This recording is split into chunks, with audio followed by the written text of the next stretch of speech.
C'est dans le nord de la France que nous avons rencontré M. Jules Roucou, qui a passé 40 ans à travailler dans les docks du port de Rouen. Né dans les taudis de la rue des Arpents, il a été livré à lui-même dès l'âge de 13 ans. Cet homme est devenu ivrogne, buvant jusqu'à 5 litres de vin par jour, et bagarreur.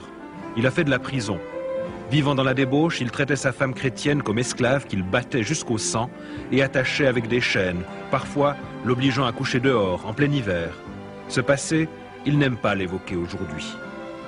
Lors d'un coma prolongé, il s'est trouvé dans un endroit horrible, ressemblant à l'enfer, et dont il parle avec crainte et émotion.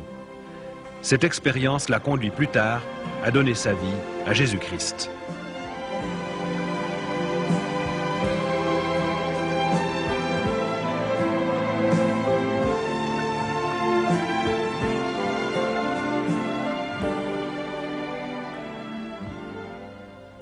Je suis né à Rouen, d'une famille très pauvre. Dès mon plus jeune âge, il fallait que je trouve de la nourriture pour nourrir mes frères et mes sœurs, ainsi que mes parents. À l'âge de 13 ans, je travaillais sur les ports et docks de Rouen, à tirer des mulets, des fûts de vin, à décharger des bateaux de vin. J'ai commencé à boire à cet âge-là. Par la suite, je suis devenu un voyou. À l'âge de 17 ans, je connaissais les filles de joie. À l'âge de 17 ans et demi, je me suis engagé pour l'armée, dans l'armée française. Quand je suis revenu de l'armée, j'étais plus que méchant. J'étais une crapule, un bagarreur et tout. Une fois mes 27 ans, je me suis marié, j'ai trouvé une épouse. Je me suis marié croyant que ma vie allait changer, mais c'était pareil. J'étais devenu ivrogne, invétéré, je frappais mon épouse. J'ai rendu mon épouse très malheureuse, mes enfants de même. Au début de notre mariage, mon mari m'avait bien caché qu'il buvait, mais je me suis vite aperçue qu'il buvait beaucoup. Et chez nous, c'était la vie d'enfer. Il rentrait le soir, il nous frappait, on couchait même dehors. C'était affreux, enfin. Et puis, il me menaçait toujours de se suicider.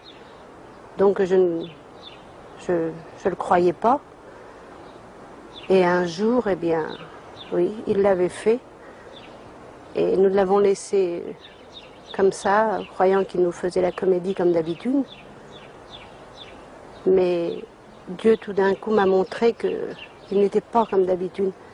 Et quand je l'ai vu, ses yeux étaient ressortis de la tête, son visage gonflé, c'était terrible. Et aussitôt, j'ai appelé mes enfants et on a appelé le SAMU. Le SAMU, pour eux, c'était un homme comme déjà mort. Et ils me l'ont transporté tout de même et il est resté 36 heures dans le coma. Et c'est un peu plus tard, oui, un bon bout de temps plus tard, comme après il est devenu chrétien, bien sûr, qu'il m'a dit qu'il avait vu des choses affreuses pendant son coma. C'était terrible, enfin. Finalement, j'en ai eu marre de cette vie.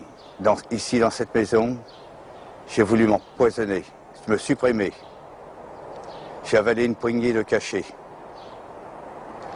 Je me suis retrouvé dans le coma. J'ai été 36 heures dans ce coma. Et dans ce coma, c'est affreux. Je me suis retrouvé dans l'enfer.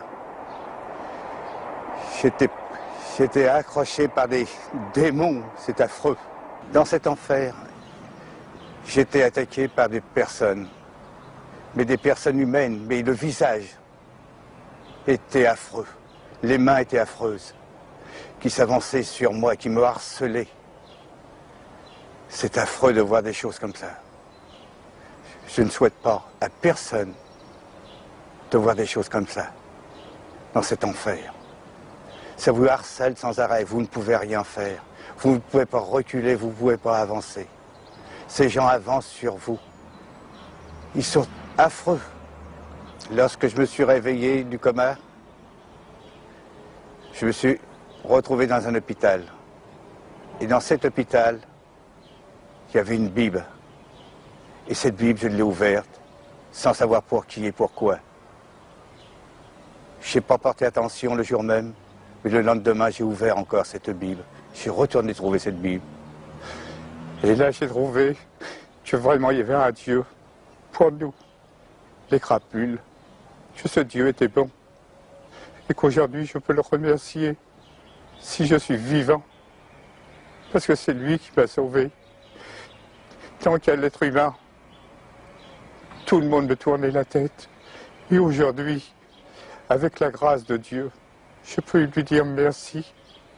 Et que ce témoignage puisse servir à bien des gens qui veulent être sauvés, qui trouvent un sauveur, qui peuvent le trouver en Dieu. Parce qu'il n'y a que lui qui peut sauver une âme perdue. Je le remercie de tout cœur.